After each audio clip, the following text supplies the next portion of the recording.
The art over the algorithm, yeah. Cause it's all about the art, the algorithm, yeah. It's been all about the art, way before algorithm. Smash a like and subscribe, tune in to the podcast. The art over algorithm, ha. So yeah, most definitely.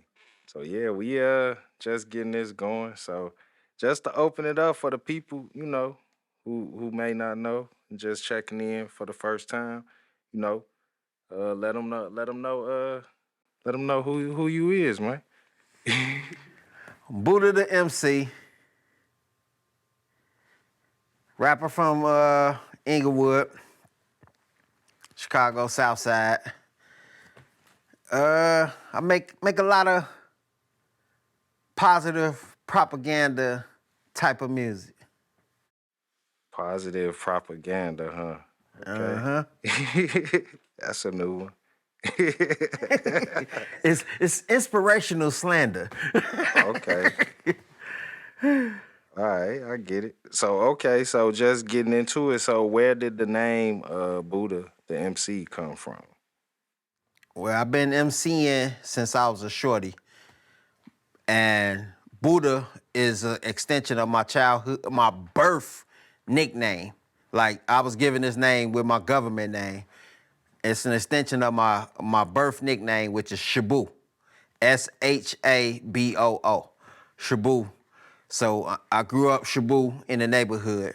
And as I got older, I partook in a lot of things, and they started calling me Boodah. The neighborhood, people in the neighborhood started calling me Boodah. So I said, I'm gonna take that on as my rap name. And then it was like, all right, I'm gonna be Boodah. Then it was so many different Buddhas out there, I ain't wanna just leave it Boodah. So I'm like, I do MC, so I'm gonna just add Boodah the MC to it. And I just stuck with that. Yeah. So then I guess speaking of that, so what pulled you into, like hip hop and, like originally? Like was it like writing, like rapping, or just being, like around the shit growing up? You know what I'm saying? Or what? It was being around it and just hearing what my older brothers them was playing, my sisters them was playing, but mainly my older brothers them, they was playing this music. I'm like, man, what is this? Yeah. What is this? Like this, yeah. So I heard KRS-One for the first time on the Criminal Minded album. I went crazy. It was like, man, and I'm hearing the Rakims, I'm hearing all of the stuff that was coming out in the late 80s. And I'm just hearing it out. I was on 50 ever since then. I was like, that's cold, okay. Yeah. That's cold. That's what I want to hear. So was it a specific, artist like you named KRS and Rakim? It was mainly KRS. Yeah. Then Rakim that made me like, man. It was KRS though. It was KRS that made me like. Was it a particular song by Chris or whatever? It was the album. What? Edutainment or something? No, by any means necessary. By all means necessary, yeah.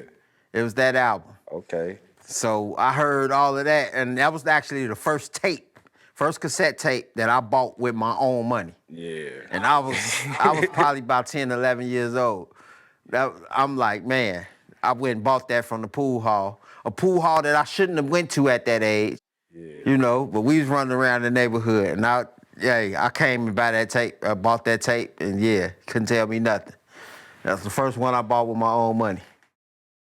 So do you remember so you talk about, the KRS by any means, so would you kind of connect that when the first time that you realized, that you didn't want to just be a listener and you wanted to actually participate? You know what I'm saying?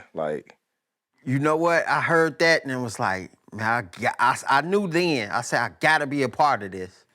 I wasn't rapping yet. Yeah. But I said, I gotta be a part of this. I don't care what's going on, I gotta be a part of this. It was when I heard Rakim and I seen the video, The Microphone Fiend. Yeah. And I just seen a boy that was my age in the video kicking speakers over and all kind of stuff. So I'm sitting there like, whoa.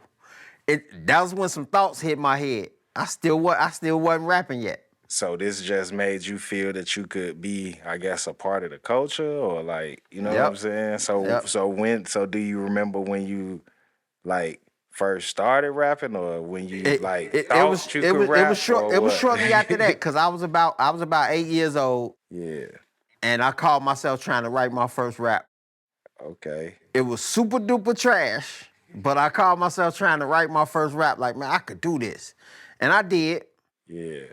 And it was like, man, okay. Do you remember it? I ain't doing that here, man. We ain't gonna go there. I ain't doing that here, man. I ain't doing that here, man. I do remember it, dog. I do remember it, but I ain't doing that here. Yes, I definitely remember it, man. I'm not doing that here. All right. Yeah, we ain't tripping. We ain't gonna put you on the spot.